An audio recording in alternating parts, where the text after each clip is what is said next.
Oke, coba bayangin deh. Kamu itu seorang manajer tim sepak bola. Kamu harus milih satu pemain buat turnamen nasional. Dan ada dua kandidat keren. Kita sebut aja Andi dan Budi. Nah, kamu punya data performa mereka. Tapi, ternyata ada satu masalah besar. Jadi, dihadapkan sama pilihan ini, siapa yang bakal kamu pilih? Ini bukan sekedar tebak-tebakan loh ya. Ini keputusan yang harusnya didasari data yang kuat. Dan ini dia masalahnya. Setelah dihitung-hitung, ternyata rata-rata skor mereka berdua sama persis. 10. Bener-bener imbang. Kalau kita cuma ngandelin rata-rata doang, ya kita bakal mentok di sini. Jelas, kita butuh alat yang lebih canggih buat mecahin masalah ini. Oke, ayo kita bedah masalah ini. Ini yang namanya masalah kebuntuan, di mana satu angka rata-rata justru bisa nyembunyiin cerita yang sebenarnya. Nah, buat nyelesainnya, kita bakal kenalan sama dua alat statistik yang super berguna, simpangan rata-rata dan simpangan baku. Intinya tuh gini, rata-rata yang sama bukan berarti konsistensinya juga sama. Gampangnya, bayangin aja dua mobil yang kecepatan rata-ratanya sama-sama 60 km per jam. Mobil pertama jalannya stabil di 60 terus. Mobil kedua kadang ngebut 120, terus berhenti total. Rata-ratanya sih sama, tapi stabilitasnya jauh beda banget kan? Jadi, yuk kita lupain dulu deh nilai rata-ratanya sebentar dan kita intip langsung data mentah dari penampilan mereka. Nah, disinilah kita bakal nemuin petunjuk pertama tentang siapa pemain yang lebih bisa diandelin. Nah, dari sini ceritanya mulai kelihatan nih. Coba kita lihat skornya Andi 9, 10, 11, 9, 11. Angkanya deket-deket banget kan, kelihatan rapat dan konsisten. Sekarang bandingin sama Budi, 5, 15, 10, 6, 14. Wow, angkanya loncat-loncat banget kan? Cuma dari ngeliat sekilas aja, kita udah bisa ngerasain kan, ada perbedaan besar di performa mereka. Analogi ini pas banget buat ngegambarin bedanya. Performa Budi itu emang kayak roller coaster. Kadang di atas banget, kadang anjlok. Sementara performa Andi itu jauh lebih stabil, lebih gampang ditebak. Tapi kan intuisi aja nggak cukup. Kita harus buktiin pakai hitungan. Nah, buat ngubah intuisi tadi jadi bukti nyata, kita butuh alat yang pas. Makanya, kita kenalan sama dua jagoan statistik kita, simpangan rata-rata atau SR, dan simpangan baku atau S. Dua-duanya ini adalah alat ukur yang bakal ngasih tahu kita seberapa nyebar atau seberapa rapat sih data skor para pemain ini. Oke, kita mulai dari simpangan rata-rata atau SR. Anggap aja nilai rata-rata itu kayak garis finish. Nah, si SR ini ngukur secara rata-rata seberapa jauh sih tiap skor itu dari garis finish di setiap pertandingan. Jadi, makin kecil nilainya, artinya performa mereka makin dekat terus sama rata-ratanya. Cara ngitungnya tuh sebenarnya simple, cuma 4 langkah aja. Pertama, kita cari rata-ratanya, yang kita udah tahu kan angkanya 10. Kedua, kita hitung selisih tiap skor dari angka 10 itu.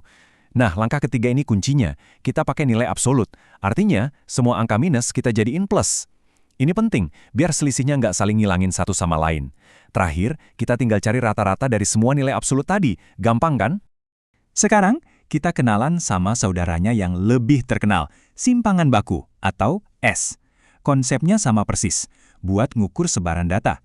Cuma, caranya sedikit beda, dan bisa dibilang lebih galak. Jadi, bukannya pakai nilai absolut, dia pakainya kuadrat. Terus, apa bedanya?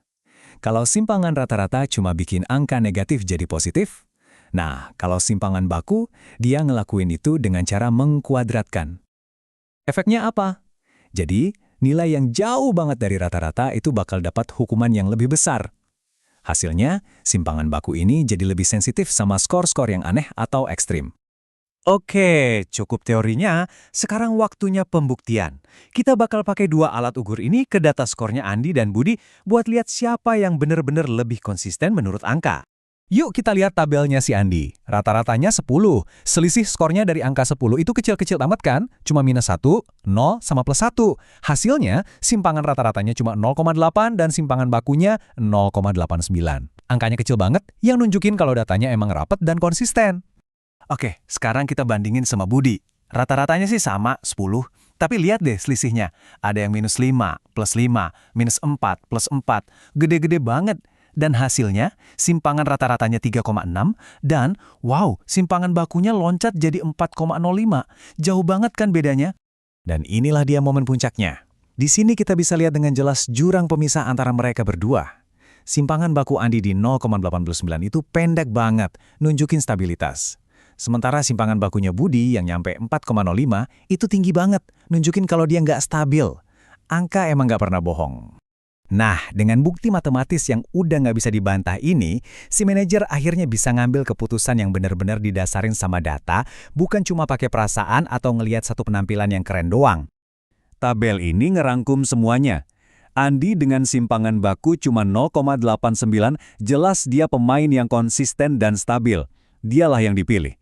Budi, walaupun kadang bisa keren banget, tapi dia terlalu fluktuatif buat turnamen sepenting ini. Di kompetisi besar, yang dicari itu stabilitas. Jadi kalau ada satu hal yang paling penting buat kamu ingat dari sini, ini dia. Semakin kecil nilai simpangan baku, artinya semakin konsisten dan bisa diandalkan data tersebut. Ini aturan emasnya. Kamu mungkin mikir, emang ini kepake di luar pelajaran matematika? Jawabannya, kepake banget. Konsep ini tuh dipakai di mana-mana, di berbagai bidang yang mungkin gak kamu sangka-sangka. Contohnya nih ya, di e-sports ini dipakai buat nyari pemain yang performanya paling stabil. Di pasar saham, simpangan baku yang tinggi itu artinya risikonya tinggi. Di pabrik-pabrik, ini jadi kunci quality control biar semua produknya seragam. Bahkan di dunia medis, ini bisa bantu mantau kondisi pasien stabil atau enggak.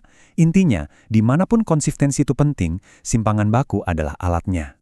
Nah, sebagai penutup, aku mau kasih kamu satu pertanyaan buat direnungin. Coba deh pikirin data dalam hidup kamu sehari-hari, mungkin pengeluaran bulanan, atau waktu perjalanan ke kantor, atau bahkan jam tidur kamu. Kira-kira, data mana yang kalau cuma dilihat rata-ratanya aja, bakal nyembunyiin cerita yang sebenarnya?